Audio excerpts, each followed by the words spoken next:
Hi, it's Delia. Thanks for clicking on.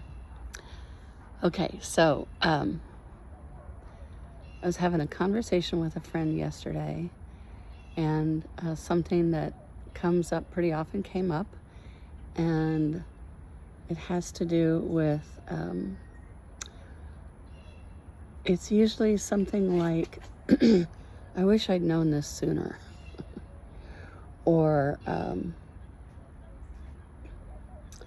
if I'd known this in my 40s, 30s, whatever, if I'd known this earlier, everything would have been so different. I wouldn't have wasted my time, or I wouldn't have been in this pain for so long. It's something about how things are is not it's not optimal, right? And the adjacent thing that comes with that is, there's so much more, so much farther to go, or there's so much more to learn. But they all have the flavor of, defeat, or longing, or wishing things were different. And underneath that is a layer of,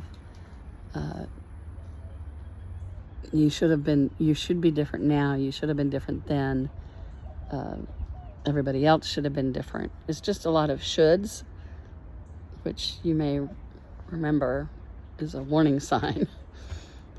Stop shooting on yourself. And it is perplexing, the things that have happened in the public world or in our private lives, that it's very natural to feel like that shouldn't have happened.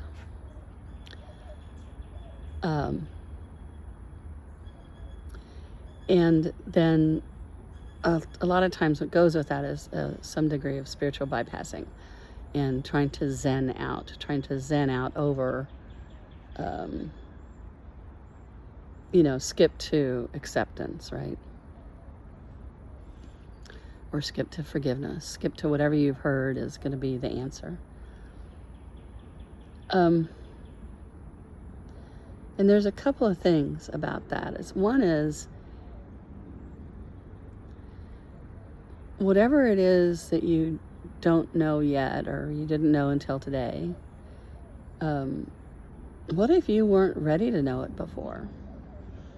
What if it's exactly right that today's a day that you understand it, and that yesterday was the day you understood something else, and 5 years ago was the day you understood something else? This whole idea of what's wrong with this, what's wrong with me, what's wrong with the world, what's wrong with all, it's based on like problem solving thinking, right? And the tricky part about that is that there's no room for what's right. So it doesn't really occur to anybody that maybe how things are is exactly the right pace for you. And I'm sure there's a lot of you coming up with examples of what I'm not addressing. So I'm just going to stay with what I am addressing. Whoops. Technical difficulties.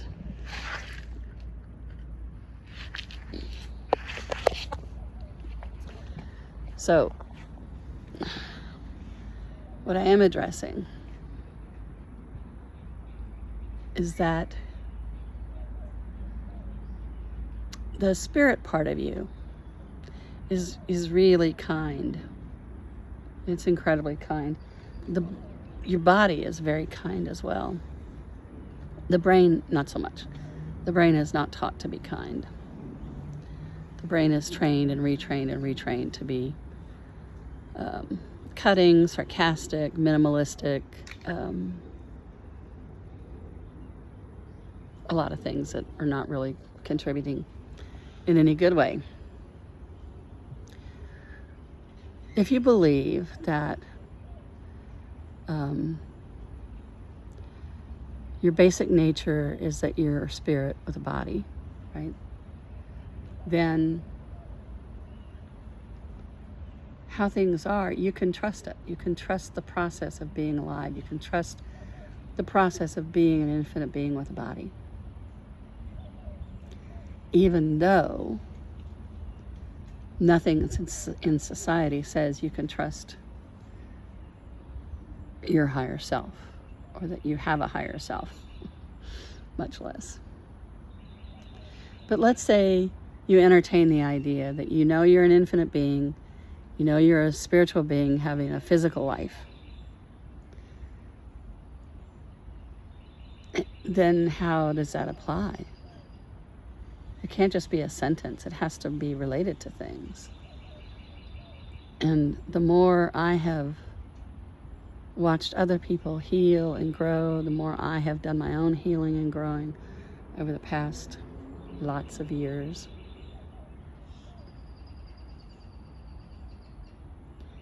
the more I see that everything that has happened, it didn't happen for a reason from a personality viewpoint, from an ego viewpoint, but how I responded to things, how people respond to things.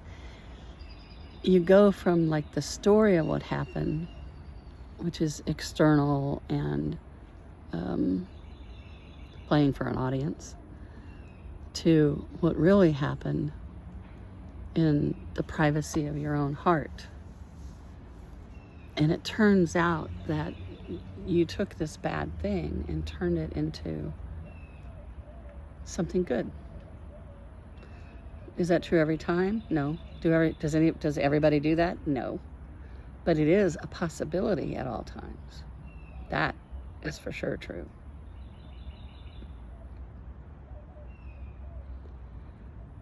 So some of the things, like Stephen Colbert talks about the tragedy of his father and brothers dying, his siblings dying, when Stephen was 10. And if you listen to him talking to the silver fox, what's his name?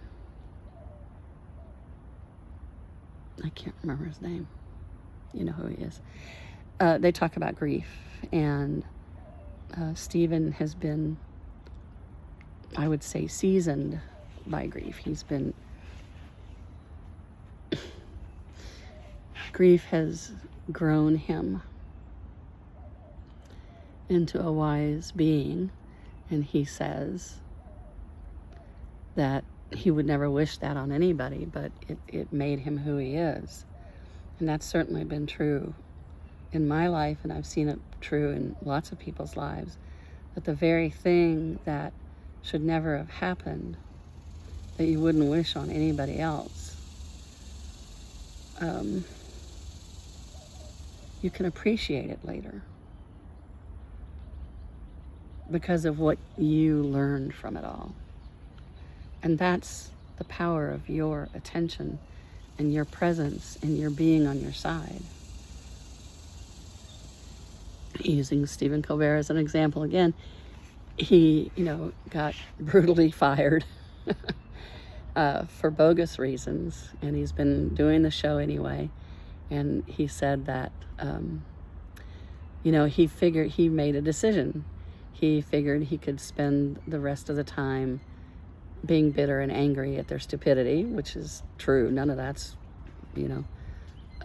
illegitimate. But he didn't want to spend his days in that energy. He didn't want to spend his days feeling like that. And so he chose to really savor and enjoy the time he had left on the air in this show. And those are the kinds of choices that you get to make all the time. The unfair thing that happens in the workplace, you can let it diminish and shape you, and gives you great excuses to not do anything about it, right? And you have all the social support in the world, but is that the energy you want to live in? Or do you want to feel like that? And being aware of how your thoughts and your emotions and your sensations and your body are connected is pretty important. And that I can't think of a better word than cohort at the moment, but that group of friends, your sensations, your emotions, your thoughts, when they're all working together to make you a safe and lovely place to be, life feels different than when they're all going off in different directions, chasing different ideals or different standards, or not talking to each other at all. And there's a lot of that in the world right now. There's a lot of not wanting to have anything to do with your own emotions, or staying plugged in and tuned out so that you don't have to know about the pain, and completely misunderstanding that the pain is on your side. It's trying to tell you something, and it's something that if you would listen to it, it's something that you actually want to know, because it helps you navigate really being alive and not just surviving. But there's a lot of misguided information in the world, so it's kind of hard to keep track of.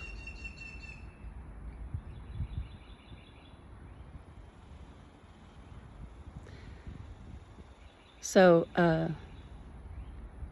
something just shifted, something just moved, something just became more spacious, which I think you can feel. And it has a lot to do with letting go and allowing what you're feeling, allowing what you're thinking, noticing what you're thinking, participating in what you're thinking. Well, that shouldn't have happened. Okay. How long ago did it happen? 30 years ago. Okay. Does it feel like it's happening right now? Yes. Do you really want to feel like it's happening right now? What if you talk to it? What if you journal with it? What if you go buy some clay, soft clay, and start throwing against the brick wall? What if you participate with that feeling, that energy, that anger, that sorrow, whatever it is? What if you allow it to flow instead of keep resisting it? Resistance is exhausting. And it never gets you anywhere. I mean, on the social, political thing, we do need to be doing marches, and we do need to be saying no to things. But even more than the marching and the saying no, we need to be saying yes to things. When we're marching, we need to be saying yes to community, yes to democracy, yes to our neighbors, yes to humanity, yes to the law, protecting people, right? Knowing what you're for, and then doing something about it every day fills up a lot of time.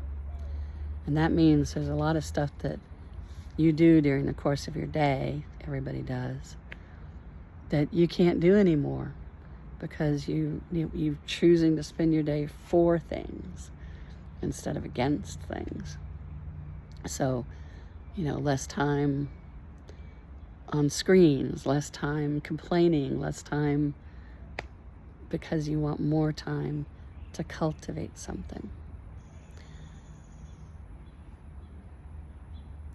I know this is kind of rambly and maybe distracting or annoying for the analyzer, but the energy transmission has been good, so I'm sticking by it.